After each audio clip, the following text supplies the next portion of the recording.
আসসালামু আলাইকুম। ভালো আছেন সবাই? সর্বশেষ যেই খবর, ওই খবর অনুযায়ী আপনার সিরিয়া সিরিয়ার যেই সাবেক সরকার বাশার আল আসাদ, তার পতন হয়েছে গত ডিসেম্বরে। এখন ডিসেম্বরে বাশার আল আসাদ ক্ষমতার মানে পট পরিবর্তন হয়েছে। বাশার আল আসাদ পালিয়ে রাশিয়াতে গিয়ে আশ্রয় নিয়েছেন। এখন রাশিয়াতে আশ্রয় নেওয়ার পরে সেখানকার বাশার আল আসাদের আর খবর ততটা নাই। সেখানকে যারা মানে বিদ্রোহ করে যারা সেখানে ক্ষমতা দখল করছেন তাদের খবরে আমরা পাচ্ছিলাম। অর্থাৎ তারা হচ্ছেন হায়াত তাহরির আর শামস আর কি। এখন ওই হায়াত তাহরির আর শামস তারা সরকার পরিচালনা করছেন সিরিয়াতে। কিন্তু সর্বশেষ গতকালকে সেখানে যা হলো আসলে খুবই মানে একটা নিন্দনীয় ঘটনা, যেটা ওই সিরিয়াতে কিন্তু আসলে বিভিন্ন পক্ষের বিভিন্ন গ্রুপ আছে। সেখানে সৌদি তুরস্ক নাক গলায়, সেখানে রাশিয়া নাক গলায়, সেখানে আপনার ইসরায়েল নাক গলায়, সেখানে অন্যান্য আরব দেশ নাক গলায়। এখন সেখানে বাশার আল আসাদ যে ছিল পূর্বের প্রেসিডেন্ট, হ্যাঁ, বাশার আল আসাদের যেই সরকার আপনার বা তার অনুগত যে সমস্ত বাহিনী বা যে সমস্ত গ্রুপগুলো আছে, ওই সমস্ত গ্রুপ বর্তমান যে সরকারি গ্রুপ আছে বা সৈন্য আছে, কারণ ওই বাশার আল আসাদপন্থী আপনার যে গ্রুপগুলো আছে এরা সরকারিপন্থী যেই হায়াত তারিলা শামস এদের যেই সৈন্য আছে এদের উপরে হামলা করছে। এই হামলাগুলো হয়েছে আপনার লাদাখিয়াতে, তারপরে হচ্ছে গিয়ে হোমসে, তারপরে হচ্ছে গিয়ে আলেপ্পোতে। এই তিনটা জায়গায় এই হামলাগুলো হয়েছে পর্যায়ক্রমে। এখন এর ভিতরে সবচেয়ে বেশি ক্ষয়ক্ষতি হয়েছে আপনার লাদাখিয়াতে। লাদাখিয়াতে সবচেয়ে বেশি ক্ষয়ক্ষতি হয়েছে, মানুষ মারা গেছে। আর এই হামলায় প্রায় 70 জন, আমি আবারও বলতেছি, এই হামলায় 70 জন আপনার সৈন্য মারা গেছে। এখন এই 70 জন কোন পক্ষের সেটা নিশ্চিত না। মানে এই তো এক পক্ষের না, হয়তো উভয় পক্ষের মিলে 70 জন বা সাধারণ লোক হয়তো এর ভিতরে আছে, কিন্তু 70 জন মানুষ মারা গেছে এটা বলা যায়। এখন এই 70 জন মানুষ মারা গেছে, এরা তো আসলে হয়তো কেউ মানে হয়তো সরকারি পক্ষের, কেউ আবার হয়তো ওই যে বিদ্রোহী পক্ষের বেজেন। অর্থাৎ বিদ্রোহী পক্ষ বলতে এখানে আসাদ মানে আসাদ সমর্থিত গ্রুপ যেগুলা, সেইগুলার। এখন এরা সবাই আসলে সিরিয়ার নাগরিকই, কিন্তু তারা নিজেরা নিজেরাই যেন এই আপনার এই বন্দুকযুদ্ধ করে আর কি, বা বিদ্রোহ করে মারা গেল। আসলে এটা খুবই নিন্দনীয় ঘটনা। আর এই ঘটনাটা ঘটছে আপনার রাশিয়ার যেই আপনার একটা বিমান ঘাঁটি আছে, সেখানে রাশিয়ার অনেক বড় একটা সামরিক ঘাঁটি আছে। রাশিয়া কিন্তু তার যেই শক্তি প্রদর্শন করছে, অর্থাৎ রাশিয়ার যেই আপনার দ্বিতীয় রাশিয়ার যে সোভিয়েত ইউনিয়ন ভাঙ্গার পরে রাশিয়া কিন্তু সর্বপ্রথম মানে হাত বা শক্তি দেখাইছে এই সিরিয়াতে গিয়া।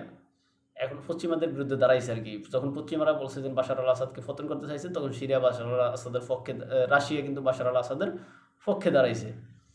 এখন যদিও সর্বশেষ এই যে ডিসেম্বরে রাশিয়া বাশার আল আসাদের পতন হয়েছে, তার মানে রাশিয়ার শক্তি কিন্তু শেষ হয়ে যায় না। রাশিয়ার সেখানে একটা সামরিক ঘাঁটি ছিল, সেটার আশেপাশে এই হামলাগুলো হয়েছে। এখন অনেকে ধারণা করতেছে যে ওই যেহেতু বাশার আল আসাদ রাশিয়াতে আছে, রাশিয়া তাকে সমর্থন করে, তাই ওই ঘাটির ভিতরে রাশিয়ার সৈন্যরাই হয়তো এখানে ওই সরকারি বাহিনীর উপরে হামলা করছে। এটা দুই একজনের মতামত আর কি, কোনটা সঠিক কোনটা ব্যাঠিক এটা তো আসলে বলা যায় না। আমরা তো বিভিন্ন খবরগুলো বিশ্লেষণ করে বা সেখান থেকে যতটুকু তথ্য পাই সেটার আলোকে বলি আমরা। আর এই যে সিরিয়াতে যে হামলা, পাল্টা হামলা বা গোলাগুলির ঘটনা যেটা, এটার বিষয়ে যে বৃহস্পতিবার যে আরব লীগের একটা বৈঠক হয়েছিল সৌদি আরবের জেদ্দাতে, সেখানে আরব লীগের নেতারা, অর্থাৎ সকল আরব নেতারা বা আরব লীগের নেতারা ওই বৈঠকে তারা এটা উদ্বেগ জানাইছে আর কি। আর এটার বেশি উদ্বেগ জানানোর কারণ হয়েছে গিয়া, প্রথমত হয়েছে গিয়া ইসরায়েল যে হামাসের উপরে যেভাবে হামলা করতেছে এবং যে পরিস্থিতি করছে, সেখানে নারকীয় মানে হত্যাযজ্ঞ চালাইছে, সেই জন্য উদ্বেগ। আর সামনে যা করতে চাইতেছে পশ্চিম তীরে, এর জন্য উদ্বেগ। আর হচ্ছে যে সিরিয়াতে যে ঘটনা ঘটছে, যেন 70 জন মানুষ মারা গেছে, এটা কিন্তু কম না। এই জন্য আরব লীগ উদ্বেগ জানাইছে। কিন্তু আরব লীগের নেতারা সবাই মিল্লা এরকম কইতে পারে না যে ইসরায়েলের থামানোর জন্য তারা ভালো একটা পরিকল্পনা নিতে পারে না। কেননা আপনারা দেখেন, ইউরোপের দেশগুলা ইউক্রেনকে বাঁচানোর জন্য, তাদের বর্তমান অর্থনৈতিক অবস্থা কিন্তু ইউরোপের ভালো না। তারপরেও ইউরোপ সবাই মিললে ঐক্যবদ্ধভাবে দাঁড়াইতে চাইতেছে। যুক্তরাষ্ট্র যদিও চলে যায়, তাদের কথা হচ্ছে গিয়ে যুক্তরাষ্ট্র চলে গেলেও আমরা ইউক্রেনের পাশে দাঁড়াবো, আমাদের যার যতটুকু আছে তা নিয়ে দাঁড়াবো। ইউরোপের কোনো কোনো দেশের সেনাবাহিনী নাই, কোনো কোনো দেশের যুদ্ধ বিমান নাই, কোনো কোনো দেশের অস্ত্র নাই, তারপরেও তারা তাদের যা আছে, অর্থাৎ কারো সোভিয়েত আমলের মনে করেন দুইটা একটা যুদ্ধ বিমান আছে, সেই দুটাতে একটা দিয়ে দিতেছে। কারো মনে করেন সোভিয়েত আমলের 10টা ট্যাঙ্ক আছে, সেখান থেকে 5টা ট্যাঙ্ক দিয়ে দিতেছে ইউক্রেনকে। এখন আমরা বাইরে থেকে হয়তো বলি যে এগুলো অচল হয়ে গেছে, দেখি এগুলো এখান থেকে অর্ধেক আপনার দিয়ে তারা কমাইতেছে। আসলে এটাও হইতে পারে, কিন্তু তার থেকে সবচেয়ে বড় বিষয় হচ্ছে যে তারা দিচ্ছে, এটা দেখাচ্ছে কি আমরা দিচ্ছি। কিন্তু মুসলিম বিশ্বের অন্য অন্য দেশের অস্ত্রশস্ত্র আছে কিন্তু এত।